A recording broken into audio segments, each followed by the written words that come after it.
Mr. Bachai, over 85% of all online searches go through Google. Every online company in the United States depends on Google to reach users. A business may sink or swim based on Google's decisions alone. Numerous online businesses told us that Google steals their content and privileges its own sites in ways that profit Google but crush everyone else. Most businesses asked to stay anonymous due to fears that Google would retaliate against them.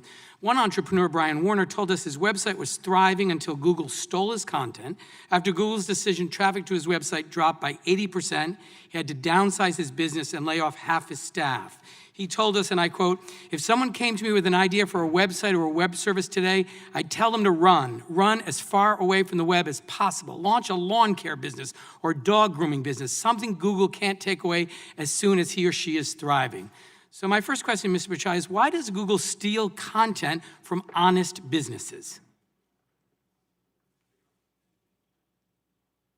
Mr. Chairman, with respect, I disagree with that characterization. Just last week, I met with many small businesses. In fact, today we support 1.4 million small businesses, supporting over $385 billion in economic activity. We see many businesses thrive, particularly even during the pandemic. Businesses, an example, Kettle Kings in Texas, which sells kettlebells. They've really Mr. Bachai, expanded. I have a limited amount of time, so I don't want to interrupt you, but my question is very specific. We heard throughout this investigation that Google has stolen content to build your own business. These are consistent reports, and so your testimony that doesn't happen is really inconsistent with what we've learned during the course of the investigation. Mr. Bachai, most Americans believe that when they enter a search query that what Google shows are the most relevant results. But increasingly, Google just shows whatever is most profitable for Google, be it Google Ads or Google's own sites. And so my question, Mr. Bachai, isn't there a fundamental conflict of interest between serving users who want to access the best and most relevant information and Google's business model, which incentivizes Google to sell ads and keep users on Google's own sites? We've always focused on providing users the most relevant information, and we rely on the trust for users to come back to Google every day. In fact, a vast majority of queries in Google, we don't show ads at all, and we show ads only for a small subset of queries where the intent from users is highly commercial. Really, Mr. Bachai, it's Google's business model that is the problem. Our documents show that Google evolved from a turnstile to the rest of the web to a walled garden that increasingly keeps users within its sites. Own sites. An investigative report published just yesterday found that 63% of web searches that start on Google also end somewhere on Google's own websites. And to me, that's evidence that Google is increasingly a walled garden, which keeps users on Google sites, even if Google doesn't have the most relevant information and it's economically catastrophic for other companies online. Yeah. You know, the documents prove it. The news and journalism industry in this country are an economic freefall. Over 200 counties in America no longer have a local newspaper, and tens of thousands of journalists have been laid off in recent years. The reason journalism is in freefall is that Google and Facebook now capture the vast majority of digital ad revenue. Although news publishers produce valuable content, it is Google and Facebook that increasingly profit off their content. Publishers have told us that Google and Facebook maintain their dominance in these markets in part through anti-competitive conduct, as well as conflict of interest. Mr. Zuckerberg, in 2015, Facebook reported high and quickly growing rates of video viewership on its platform. Based on these metrics, news publishers fired hundreds of journalists, choosing instead to boost their video divisions. In 2018, it was discovered that Facebook had inflated these metrics and had known about the inaccuracies several years before Facebook publicly disclosed this. Mr. Zuckerberg, did you know that these metrics were inflated before they were publicly released? Congressman, no, I did not, and we regret that mistake and have put in place a number of other measures since then to make sure that do you realize the harm that this caused journalists across the country? Congressman, I certainly know how important it is that the metrics that we report are accurate, and we've put in place Yeah. additional measures to And make sure that we can audit those. And what do you have to say to the journalists who lost their jobs because of Facebook's deception? Well, Congressman, I disagree with that characterization and also your description Okay. of what. Reclaiming my time. Does the ability to make money in any way affect Google's algorithm in terms of what news appears in a typical user's search results? The way we rank our search results, we don't take into account commercial relationship that we have. Okay. But Facebook and Google have gravely threatened journalism in the United States. Reporters have been fired, local newspapers have been shut down, and now we hear that Google and Facebook are making money over what news they let the American people see. This is a very dangerous situation. And unfortunately, my time has expired and I have to yield back. Mr. Zuckerberg, we've seen the dominance of several of the companies appearing before us today, that it's not just harmful to our economy and competition, but it's harmful to the founding principles of our democracy. Facebook and Google are designed to keep users on their platforms whatever the cost, because disinformation, propaganda, and hateful speech are good for engagement, they're good for business. But over 100 years ago, the Supreme Court Justice Oliver Wendell Holmes Jr. wrote, "The most stringent protection of free speech would not protect a man in falsely shouting fire in a theater and causing panic." My first question is, Mr. Zuckerberg, do you agree with that principle, that there are limits to harmful and false speech, and that are particularly important when it comes to the health and safety of the public? Congressman, I certainly do, and I actually think that our policies go further than just limiting those types of things. Well, Mr. Zuckerberg, you have 1 billion users and almost 50,000 employees, and so you agree you have a responsibility to remove harmful lies from your platform, correct? Congressman, I think we have a responsibility to limit the spread of content that's going to be harmful for people. And also, if you, I'd like to add that I do not believe that we have any incentive to have this content on our service. People don't like it. Except that, Mr. Zuckerberg, with all due respect, except that it is often the most engaging. It's the most, it brings the most likes, or it brings the most activity, which of course produces great profit. So you do have an incentive. The more engagement there is, the more money you make on advertising. So let me ask you a question. Let me give you some specific examples that will illustrate my concerns. These are some of the top 10 most shared articles on Facebook in 2020. Trump suggests injection of disinfectant to beat coronavirus and clean the lungs. Coronavirus hype, biggest political hoax in history. U.S. hospitals getting paid more to label cause of death as coronavirus. During the greatest public health crisis of our lifetime, don't you agree that these articles viewed by millions on your platform will cost lives? Congressman, with respect, we certainly have policies that prohibit false information about COVID that would lead to imminent harm. And we've been quite aggressive about taking that down, as some of the questioning from the other side of the aisle has shown so far. Well, Mr. Zuckerberg, I'm quite proud of our efforts here. Well, we with all due respect, the problem is Facebook is profiting off and amplifying disinformation that harms others because it's profitable. This isn't a speech issue. It's about Facebook's business model that prioritizes engagement in order to keep people on Facebook's platform to serve up more advertisements. So I'll ask you very specifically, what are you doing right now to protect people from demonstrably false claims related to this deadly pandemic? Congressman, I'll certainly answer that, but I have to disagree with the assertion that you're making that this content is somehow helpful for our business. It is not what people want to see, and we rank our what we show in feed based on what is going to be the most meaningful to people and is going to create long-term satisfaction, not what's just going to get engagement or clicks today. That's Sir, a common misperception about the company. If that's true, Mr. Zuckerberg, how do you explain that on Monday, the second most popular post on Facebook was a Breitbart video claiming that you don't need a mask and hydroxychloroquine is a cure for COVID. And in the first 5 hours after being posted on Facebook, it racked up 20 million views and over 100,000 comments before Facebook acted to remove it.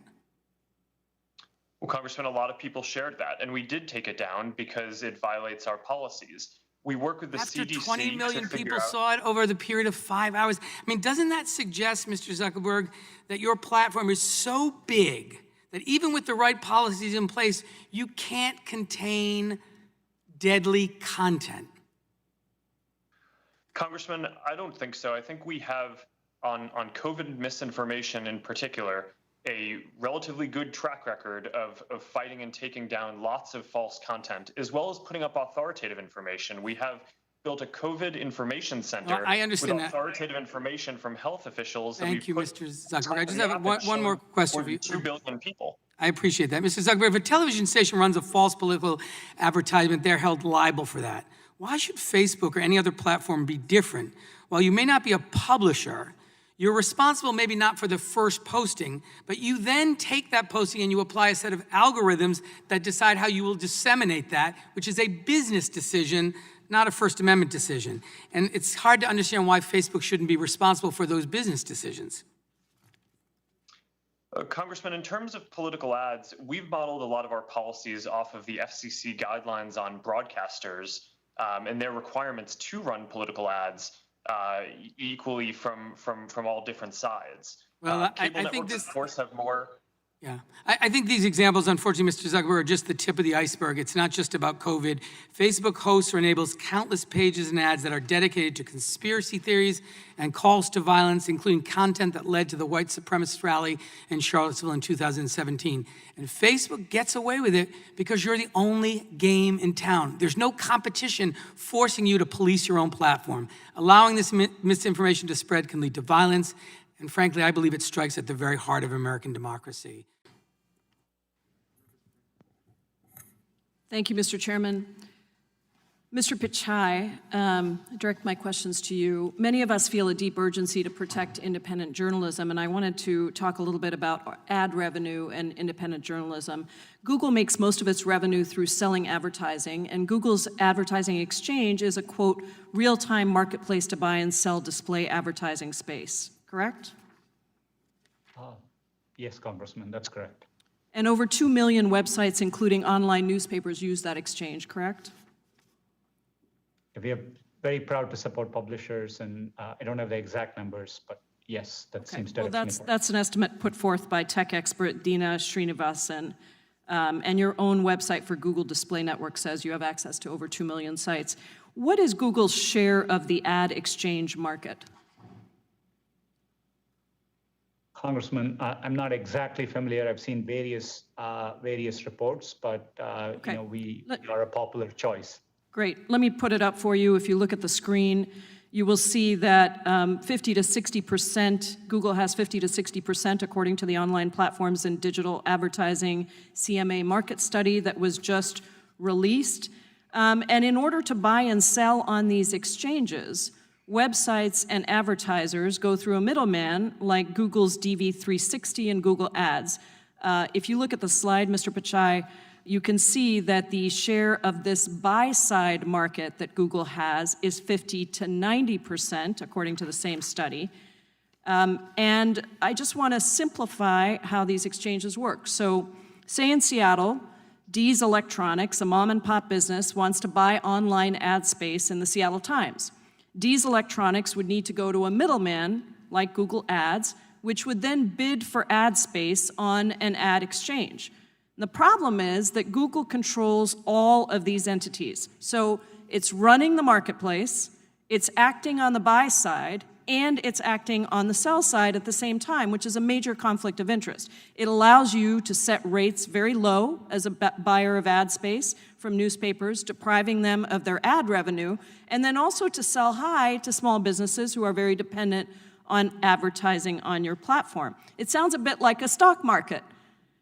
Except, unlike a stock market, there's no regulation on your ad exchange market. If there were regulation, it would actually prohibit insider trading, which means that the broker can't use the data in the broker division to buy and sell for their own interests. Instead, brokers have to serve the clients, their clients. Does Google have a similar obligation to serve its clients, the businesses that are selling and buying ad space? Congresswoman, if I could explain this for a minute, we paid over $14 billion to publishers. We're deeply committed to journalism in this area. On an average, we pay out 69% of the revenue when publishers use Google's buy and sell side tools. And it's a low margin business for us. We do it because we want to help support publishers in this area. I understand that, Mr. Pichai. What I'm trying to get at is when any company controls the buy and the sell side, I worked on Wall Street a very long time ago, there are reasons that insider trading is regulated, and this ad exchange is essentially the same thing. And without accountability, it isn't meaningful to just care about the newspapers. We're seeing them die all over, and ad revenue is a big reason. Let me put up a graph here that shows that Google's ad revenue is increasingly coming from ads on Google-owned sites and less so from other websites. Can you explain that trend? I can't quite see whether this is net revenue or gross revenue. Obviously, when it comes to non-Google properties, we share the majority of revenue back to publishers, whereas on our own properties, we obviously, we have the inventory. So, but I would need to understand more. I just quickly looked at it. I'm not sure if we can send it. We can send it to you and make sure you have it. Google has not made its search traffic volumes public in years, so there's no way for us to know exactly what's happening here, and there's no way for businesses to verify whether they've been treated fairly or left behind in favor of Google-owned companies. Is Google steering advertising revenue to Google Search? Congresswoman, users come to Google Search. It is that traffic, and that's where our source of revenue comes from. So we are focused on providing users the information they are looking for. We work hard to earn their trust. We know competition for information is just a click away. Thank you, Mr. Pichai. I just want to make the point that independent journalism is incredibly necessary to our democracy, and we want to do what we can to protect it. I want to just ask one last question of Mr. Zuckerberg. Over 1,100 companies and organizations pulled their advertising business from Facebook as part of the Stop Hate for Profit campaign to protest the spread of hate speech and disinformation. But you had a staff meeting earlier this month where you told employees we're not going to change our policies or approach because of a threat to any % of our revenue. My guess is all these advertisers will be back on the platform soon enough. Mr. Zuckerberg, are you so big that you don't care how you're impacted by a major boycott of 1,100 advertisers? No, Congresswoman, of course we care, but we're also not going to set our content policies because of advertisers. I think that would be the wrong thing for us to do. We've cared about issues like fighting hate speech for a long time, and we've invested billions of dollars. And I've talked about today how we have tens of thousands of content reviewers. We've built AI systems that proactively identify the majority. We're now at 89% of the hate speech that we remove before anyone even reports it to us. We're going to continue getting better at that. And I think that those investments over time and the results that we put up will be recognized by people, since I do believe that they are industry leading. And I think that our advertising also is, for a lot of small businesses, the most effective or among the most effective ways that they can find and reach new customers. Thank you, Mr. Zuckerberg. My time has expired, but I would just say that I know you've commissioned your own civil rights audit. I don't think that you've implemented all those recommendations yet. I hope you will move quickly to implement those. This is a critical time as we watched the body of John Lewis leave us here in the Capitol, that we focus on civil rights. Thank you, Mr. Chairman. I yield.